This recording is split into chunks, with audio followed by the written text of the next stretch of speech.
The perfume of second chances. He divorced her, she hid his triplets. Chapter 1: The Marriage of Convenience. The grand ballroom of Ashford Manor was filled with laughter, music, and the scent of expensive roses. But standing at the far end of the room, near the tall French windows that overlooked the perfectly manicured gardens, Charlotte Lancaster felt as cold as the marble beneath her feet. Her fingers rested lightly on her stomach, hidden beneath the soft fabric of her pale blue gown. For 3 years, this had been her reality. A marriage that existed only on paper and in the eyes of society. She watched her husband, Adrian Victor Ashford, standing across the room. Tall, with sharp, handsome features, dark hair styled perfectly, and eyes the color of storm clouds. He was speaking to a group of business partners, his expression polite but distant. To anyone looking, they were the perfect power couple. But Charlotte knew the truth. Adrian's gaze swept the room, and for a brief second, it landed on her. There was no warmth there. No affection. Only a faint, familiar indifference. He excused himself from the conversation and walked toward her, his steps measured and precise. "Charlotte," he said, his voice deep and smooth, carrying no emotion. "The guests will be leaving soon. We should make our way upstairs." She gave a small, practiced smile, the one she had learned to wear over the years. "Of course, Adrian. Thank you for reminding me." As they walked side by side up the grand staircase, the sound of the party fading behind them, the atmosphere between them grew heavier. It was a silence they had both grown used to, but tonight, it felt different. Charlotte's heart was racing, and not just from the usual ache of loving a man who did not love her back. They entered the master suite, 2 separate bedrooms connected by a shared sitting area, as it had always been. Adrian stopped by the door to his own room, turning to face her. "Charlotte," he began, and there was something in his tone that made her blood run cold. Something final. "We need to talk." She sat down slowly on the edge of the sofa, her hands folded neatly in her lap. "About what?" Adrian ran a hand through his hair, a rare sign of restlessness. "You know why this marriage happened. It was a business agreement between our families. Your father needed the Ashford Group's investment to save Lancaster Industries, and mine wanted to secure the partnership. It was never meant to be permanent." "Not really." Charlotte felt her chest tighten. She had known this day might come, but hearing it said out loud still felt like a physical blow. "I know, but it has been 3 years. I thought, perhaps, that feelings would change." He let out a short, humorless laugh. "Charlotte, I told you from the start. My heart belongs to someone else. It always has. And now, Serafina is back." The name hung in the air like poison. Serafina Hale. The woman Adrian had loved long before Charlotte had ever entered his life. The woman everyone whispered about, the one who had left years ago but had apparently returned. "Serafina," Charlotte repeated softly. "Yes. She's back in the country. And I owe it to myself to be with the person I truly care for. So I spoke with your father this afternoon. He understands. I want a divorce, Charlotte. I want us to end this arrangement amicably." The words echoed in her head. Divorce. He wanted to let her go. To throw away 3 years of her life, 3 years of loving him silently, of hoping he would one day look at her and see her, just because his first love had returned. But as the pain washed over her, another feeling rose in its place. Fear. Because for the past 2 weeks, she had been feeling sick in the mornings. She had gone to the doctor yesterday. The results were in her handbag, hidden safely away. She was pregnant. Not just with one child. The doctor had said it was triplets. 3 lives growing inside her. Adrian's children. And he was asking her to leave. Adrian looked at her, expecting tears, expecting her to beg or argue. But Charlotte lifted her chin, her eyes glistening but dry. She thought of the babies. She thought of the life she wanted for them. And she knew, if she told him now, he might try to keep her here out of duty. He might feel obligated, but he would never love her, and her children would grow up in a house filled with coldness and obligation. She would not raise her babies in a loveless home. "All right," she said, her voice surprisingly steady. "I agree." Adrian blinked, clearly taken aback. You agree? Just like that?" "Yes. There's no point in forcing something that isn't there. If you want a divorce, then you shall have it." She stood up, smoothing down her dress. "But I have one condition. I want full settlement, and I want to leave immediately. I don't want a long, drawn-out process. I'll handle all the paperwork." Adrian stared at her, confused by her sudden strength. "That's unexpected. But fine. Whatever you want. I'll have my lawyer draw up the papers tomorrow." "Thank you," she whispered. "Good night, Adrian." She turned and walked into her own room, closing the door softly behind her.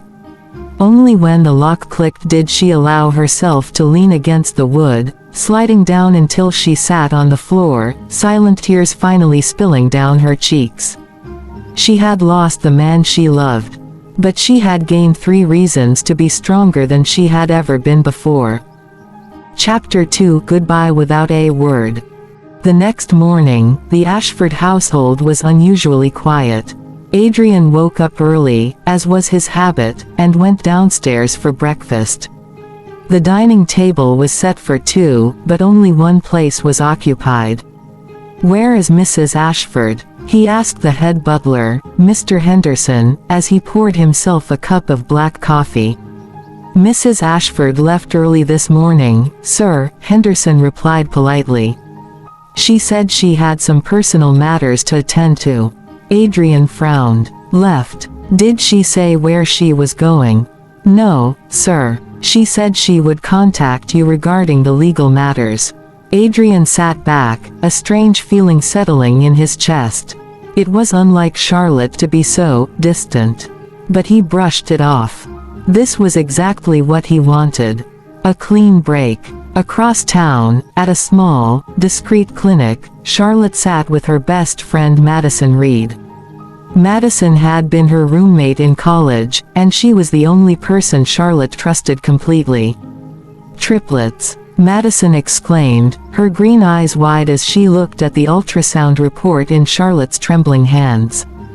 "3 babies. Oh, Lottie. I didn't know what else to do," Charlotte whispered, looking at the black and white image of the tiny figures growing inside her.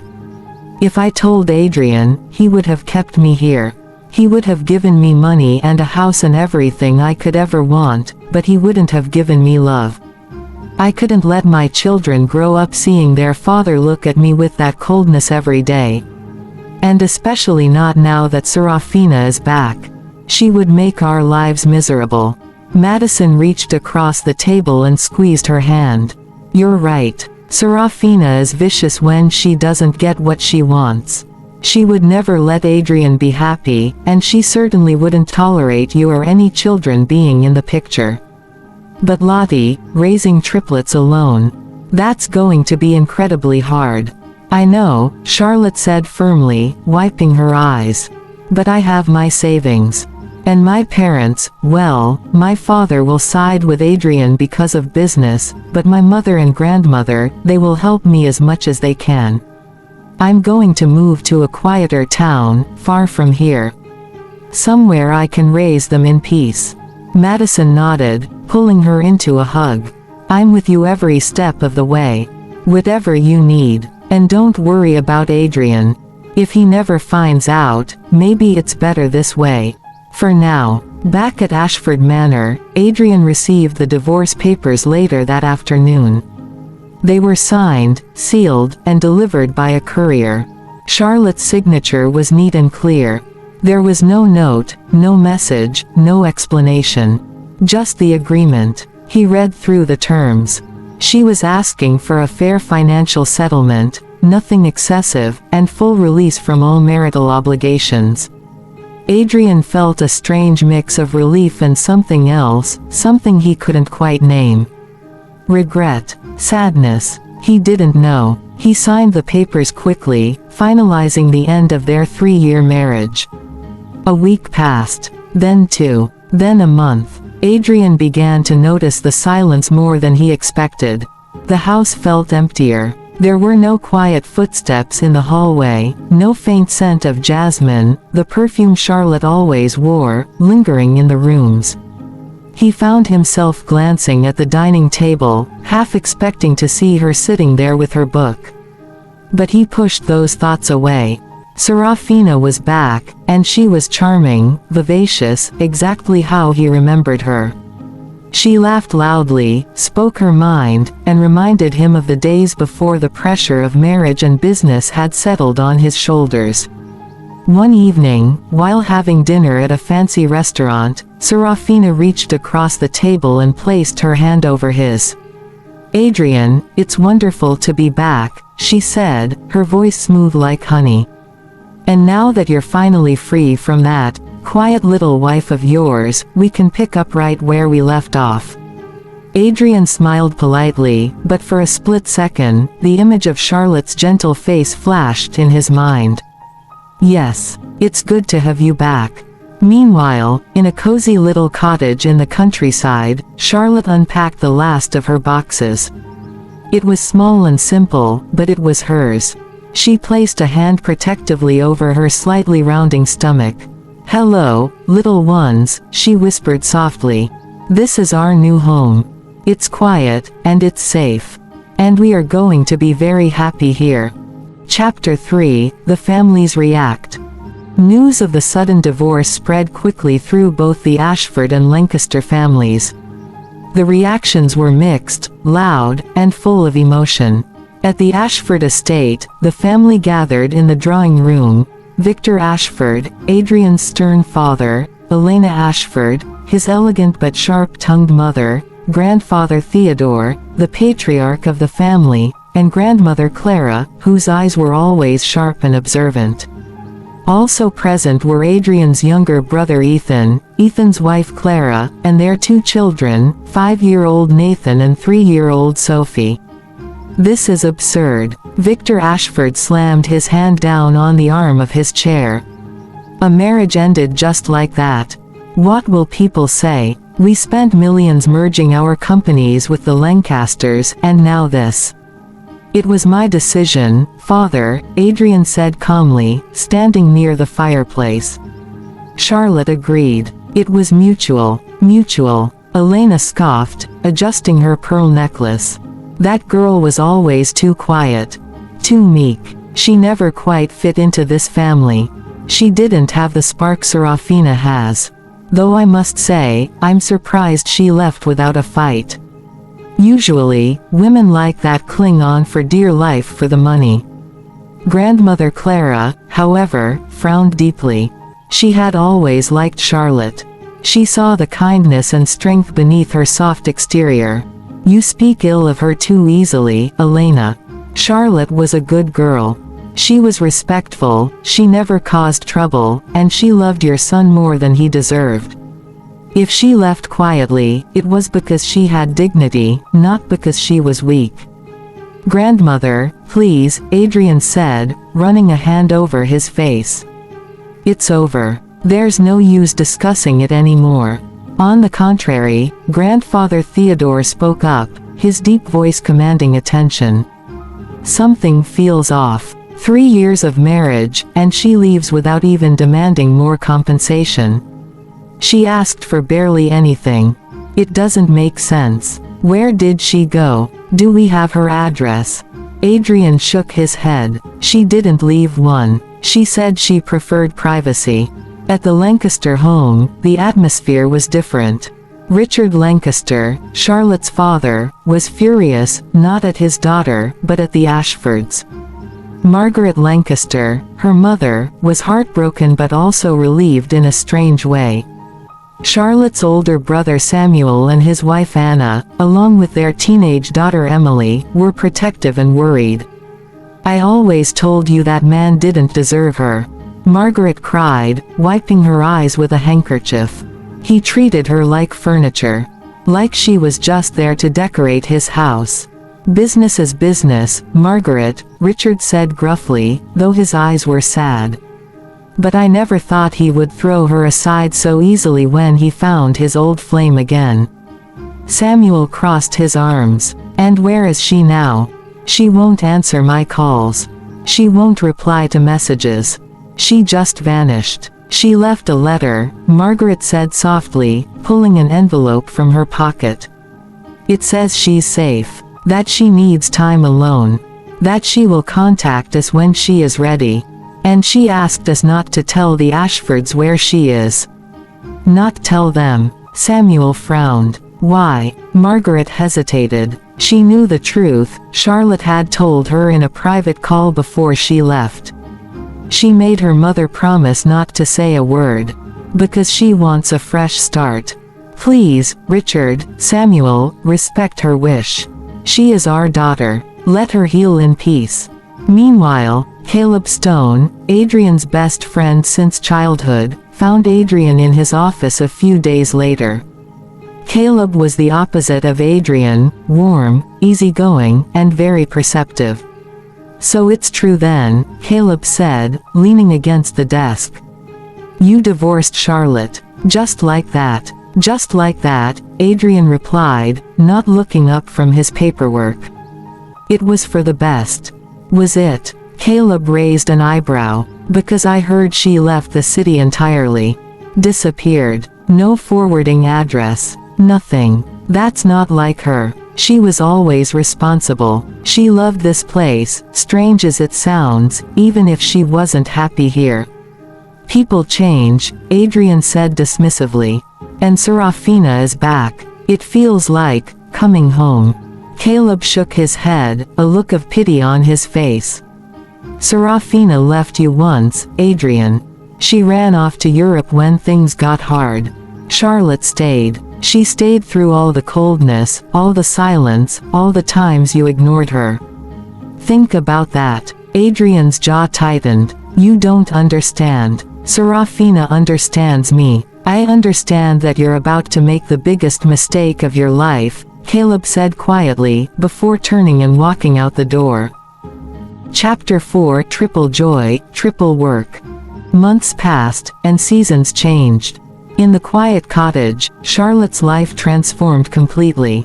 Her pregnancy progressed quickly, faster than usual because she was carrying 3 babies.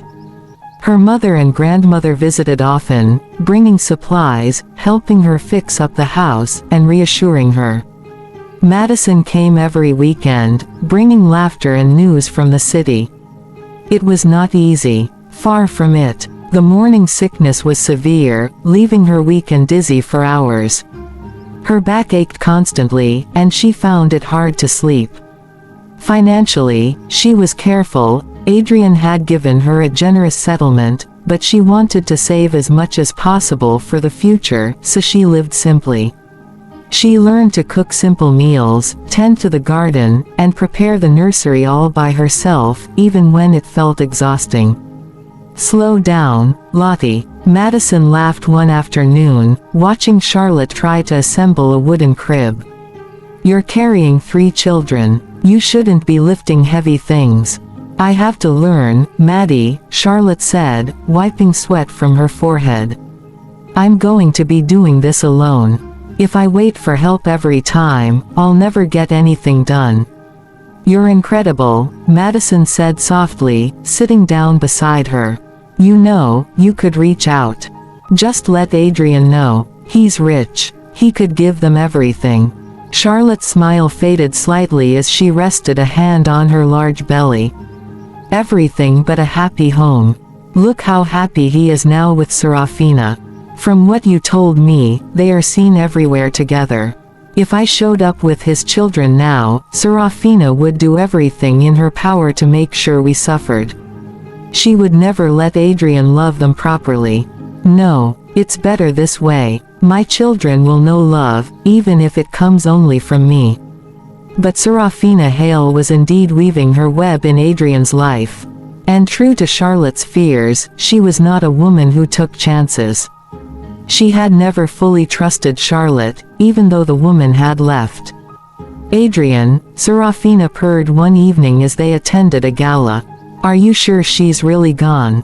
I mean, it all happened so fast. I worry she might come back one day, looking for more money, or trying to win you back." Adrian chuckled, sipping his champagne. "She signed everything. She's gone. She won't be coming back.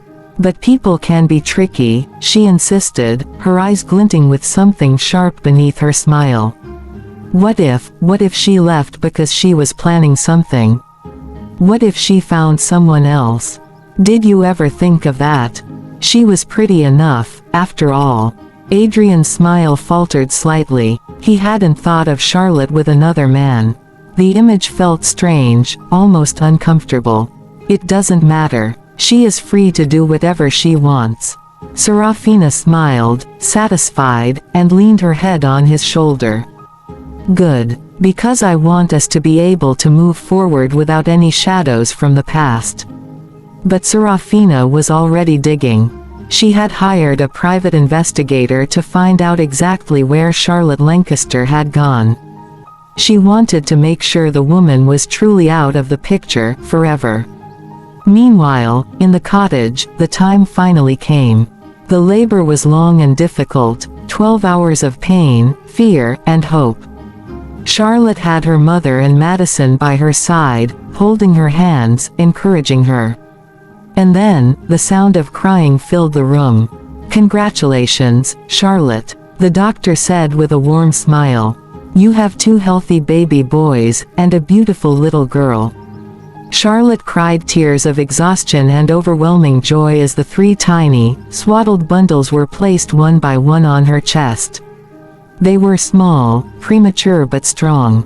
She looked at each of them in turn, memorizing every little feature. The first boy had a tuft of dark hair, just like Adrian. She named him Lucas Edward.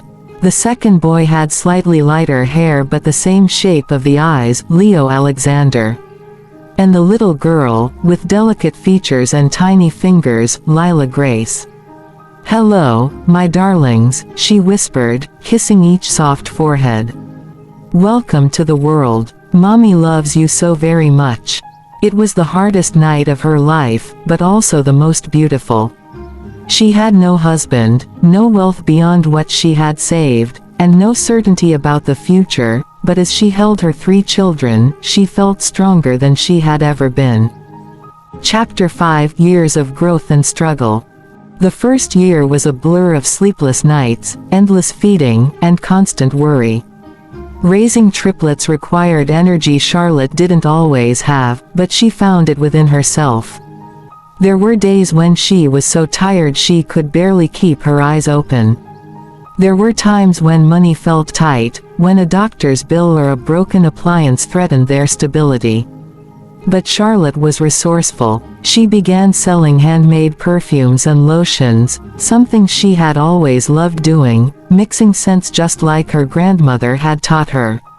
She named her small venture, the Perfume of Second Chances, selling online and at local markets. Slowly, it grew into a steady income. The triplets grew fast. Lucas was the serious one, always observing, very quiet but protective over his brother and sister. Leo was the adventurous troublemaker, always crawling into cupboards or climbing onto chairs. Lila was the sweetest, with big curious eyes and a smile that could melt any heart. They looked like a mix of both parents, but the resemblance to Adrian was undeniable, especially as they grew older. "Mommy, look," Leo shouted one morning, running into the kitchen where Charlotte was mixing essential oils. "Lucas pulled my hair." "I did not," Lucas protested, crossing his little arms. "He took my toy car."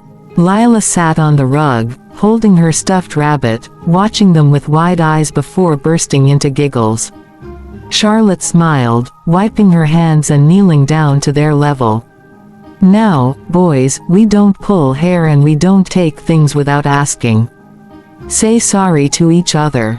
They grumbled but did as they were told, then immediately began playing together again, as if nothing had happened. Life was simple, hard, but full of love. Charlotte's parents visited often, spoiling the children with treats and toys. Her brother Samuel and his family came down on holidays, and her niece Emily adored being the older cousin. But life in the city was very different. For Adrian, the years passed in a blur of work and Serafina. He threw himself into building Ashford Enterprises into an even bigger empire, becoming one of the most powerful men in the country. Serafina was always by his side, charming, social, and ambitious. But as time went on, cracks began to show. Serafina was possessive. She disliked it when Adrian spent too much time with Caleb or his family. She was materialistic, spending his money freely and demanding expensive gifts.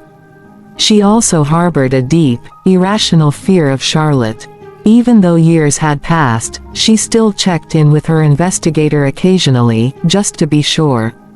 "She's still in that small town," the investigator reported to her one day. "She runs a little perfume business. Seems to be living alone. No sign of a man." Serafina smiled cruelly. "Good. Let's keep it that way. If she ever tries to come back, I want to know immediately." Caleb Stone watched Adrian's life with growing concern. He saw how Serafina changed Adrian, making him colder, more suspicious, more focused on image than on what truly mattered. He often thought of Charlotte, wondering where she was and if she was happy. He missed the quiet atmosphere she had brought to the house, the feeling of a true home. "Adrian, you work too much," Caleb said one evening as they were having drinks at Adrian's penthouse. "And Serafina, she isn't good for you. She drains you." Adrian frowned. "She supports me. She supports your money and your status," Caleb corrected gently. "You haven't been truly happy in years. Not like you were. Well, even when Charlotte was here, there was a certain peace. Now it's just noise and drama." Adrian's jaw tightened. "Don't mention her name. She chose to leave. She chose this life. Let her live it." But deep down, sometimes in the quiet of the night, Adrian found himself thinking of her. Wondering how she was. If she had found someone else. If she was happy. He pushed those thoughts away quickly, convincing himself it was just curiosity.